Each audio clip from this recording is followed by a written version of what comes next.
Hi everybody, I'm Michael Josh. Greetings from New York. I know a lot of you were hoping to see me in person today, and I really wanted to be there, but I'm here in the U.S. on an exchange program. I'm actually here. If you notice the color blue behind me, I'm here at Mashable.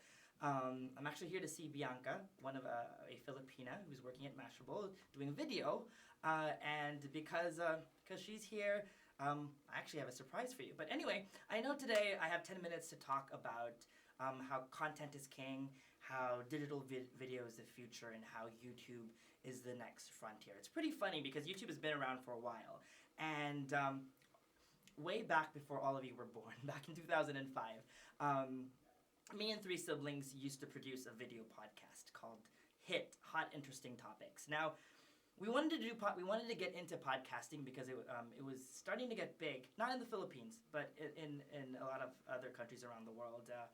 But there were already a lot of podcasts out there. So to get ourselves noticed, we decided to switch to video. And so I basically popped up the cover of my MacBook Pro.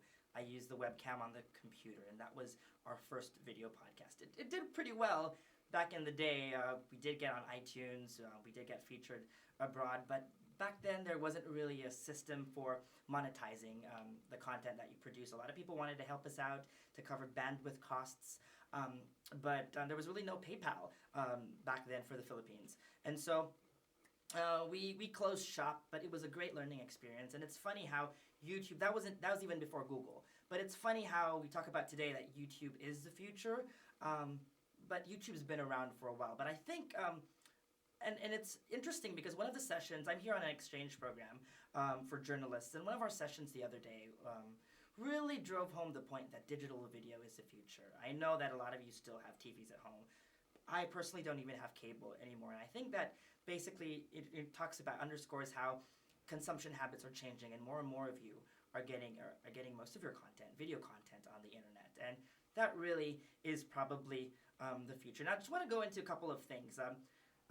It's funny how we basically in 2005 I would do video podcasting. Today at Rappler I produce my own tech show, and because I had worked in TV, I did get a little bit of experience. But it's also funny because in TV you need to have 15, 20 people work on one show. On Tech Rap we only have 4 people, and me, my associate producer, and my video editor, we all do camera work. We all have to write our own scripts and do our own research. And just so that you know, the last 2 episodes of Tech Rap were just shot on a Samsung Galaxy S4 Zoom. I've just been using my smartphone to shoot the show. So it's don't get intimidated by producing video. I know a lot of you are bloggers, and I really hope that at the end of this talk, many of you will just get encouraged to start producing your own content. Now, I have a surprise for you. I told you.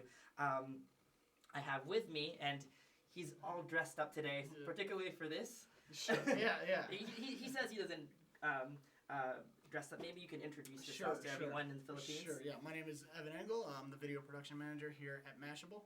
I want to say thank you for loaning us Josh. I'm sorry he couldn't be there, but I'm glad he's here. Okay, let me dive right into it. Do you agree that digital video is the future? Yes, absolutely. We've seen that, every year since probably 2006, maybe even earlier, that digital video gets consumed more and more, and that it takes away from TV, and that it takes away from other content on the web. That we're seeing more ad dollars go to digital video, and absolutely digital video is the future of the internet. We were talking earlier about, and you mentioned a service called Brightcove, which is, Yes. if you're a big company, you can spend some money to use a proprietary video service. But I guess for bloggers, YouTube is still the best way to go. And not just for bloggers, for a lot of big companies too. Because the thing with YouTube is that it shares so much better, and that's one of the things that digital video is going to have to do in the future, that everything on the internet is going to have to do. It has to share. It has to be social. And some of these proprietary players, like Brightcove, don't necessarily share quite as well as YouTube does. So we're seeing it, certainly for bloggers, but certainly a lot of companies, a lot of big brands will make their video presence on YouTube. Nike, even now in ads, will at the end of their tag will be youtube.com/Nike. And it's so crazy to see a brand put another brand before it. Right. To see Nike put YouTube or Facebook before it.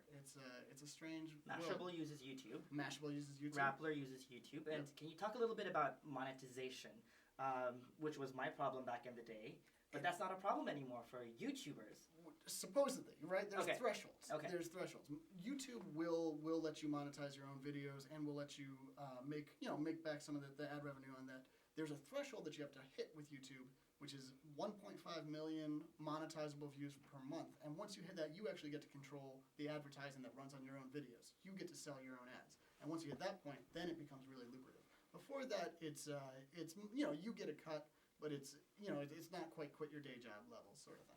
You talked about also some of the challenges, and it's interesting because the trend now really is the move towards tablets, smartphones, and set-top boxes and Xboxes and whatnot. Exactly. It's kind of funny. We're looking ahead, and maybe the future of video is everywhere except the computer in sort of a weird sort of way. But it's going to be mobile, right? And you already see it when you take the train and see people watching shows on their tablets or on their things. You see that people want to watch video everywhere they are.